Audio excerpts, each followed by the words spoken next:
Is considering the future of the lone elephant in Knysna forest. The majestic beast was discovered recently.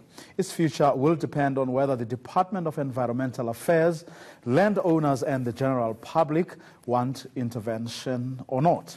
An online survey will now be conducted for all to have their say. Sandy McCowan has that story. She's curious and loves the camera. Her name is Oput.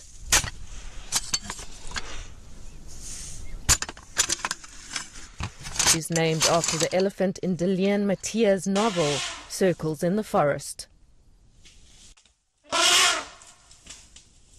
Oput was discovered after a 15-month SANParks study to determine if there were any elephants left in the Knysna forest. She's about 45 years old and the last remaining elephant in the area.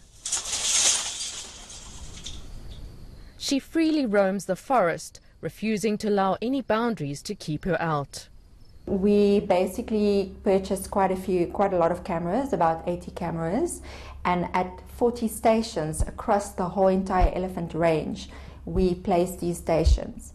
And the holes between those stations were not big enough for a whole entire herd to basically hide in. Once a 1,000-strong herd, widespread hunting in the 1800s wiped out nearly all the elephants.